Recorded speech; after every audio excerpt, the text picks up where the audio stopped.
There is a new program getting a lot of attention called the Trump $1,000 accounts. Parents are hearing about free money for their kids, but many people don't really understand what these accounts are for and how to qualify. Joining us in studio is Lamkin to tell us more. Thanks for joining us. Happy St. Patrick's Day. I know. I'm ready. I didn't get the green memo, so I had to get, Caulfield's was generous enough to give me the hat. I'm kidding. Love I'm it, kidding, love I'm it. I kidding. mean, we're always talking about money with you, so green is a very lucky color. Thanks, Ray. It goes with anything. It does. So what exactly are these Trump accounts? Well, you know, when I was born back in the day, I was born with a hospital bill and a birth certificate and said, get to work, basically. Nowadays, you get $1,000, a silver spoon, and you're ready to go. So President Trump, he came out under the One Big Beautiful Bill and said, if you're born from January 1st of last year to December 31st of 2028, you get $1,000 free to seed that investment account to give that child a head start. And that $1,000 can be used for anything. Even though it starts at the Treasury July 26th of this year, you can move that to a financial institution, and it's designed to be invested in markets for over 18 years. So whether you have one child or you have two sets of twins, it doesn't matter. You get $1,000 for every one of them. Oh my gosh. So, I mean, you kind of already answered this, but who really qualifies for this $1,000 account? Yeah, so it's a really strict qualification. So literally it is January 21st of 2025 all the way to December 31st of, again, 28. But even filing your taxes this year, Elle, if you file Form 4547 with your taxes, you're already in line for July 26. At the Treasury Department, you'll have an account set up. If you file that form, because you have to have the birth date and the social security number of the child, it will be deposited in there. And here's a distinction as well. Okay. The child is the owner of that money. The parent of or the custodian or guardian controls it.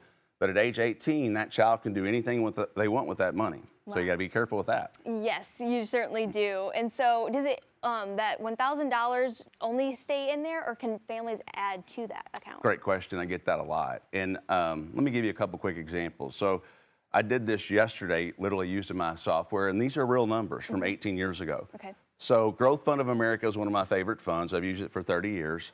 Used it for both my kids and their 529. But you put $1,000 in there.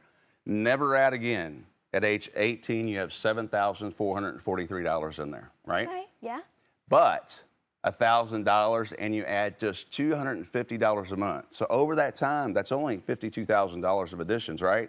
But at age 18, it had $243,000 on there on $250 a month. Wow. On $1,000, $250 a month, and there you go. We love compound interest. Eighth wonder of the world is compound interest, baby. And so when can the child actually use this money? So that's a good question. It's age 18. So here's a big difference, and we may talk about this, is that in the Trump plan, you put that $1,000 in, and grandparents, parents, they can put up to $5,000 per year. They're limited, right, per year, which would be outstanding, by the way. Oh, yeah. But nonetheless, when you're 18, you can use that money for anything, right? Down payment on a house, college, cars, Vegas, whatever, right? So, but it's tax deferred, and when the money comes out, you're taxed on it. Unlike a 529 plan, which is a college fund. So what I've told my folks is, take the $1,000. It's free money. Right. And if grandma and grandpa want to add to that, fine. But diversify with that 529 plan, because the bigger additions should be made to that. It grows tax deferred.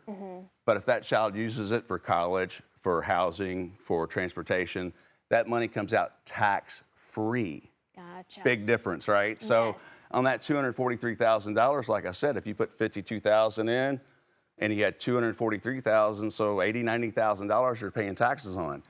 In a 529 plan, not only can you pull it out tax free for college, but $35,000 can be converted to a Roth under the new laws. Oh, there so we go. big differences, but if you're giving me $1,000, I'm going to take it. Exactly. Who wouldn't do that? Happy St. Patrick's Day. It's Yes. $1,000 for everybody. So what would you say is just the biggest takeaway for parents watching today? Save early. You know, listen, I want them to have that first investment account before they can walk, Yeah. before they know their ABCs. And when they get that kind of head start, I didn't have that head start. You probably didn't Nope. have that head start. And most important, parents can use that as that child gets a little bit older, and they can teach them about investments that most parents have never had themselves. But it'll keep them engaged and teach the children and set them up for a lifetime of financial independence. I love it. Mark, always the best information. Thank you so you. much for stopping by. Happy St. Patrick's Day. Happy St. Patrick's Day to you. So again, to learn more, get in touch with Mark and his team, head over to lamkinwealth.com. Wealth Wednesday on Great Day Live is sponsored by Lamkin Wealth Management.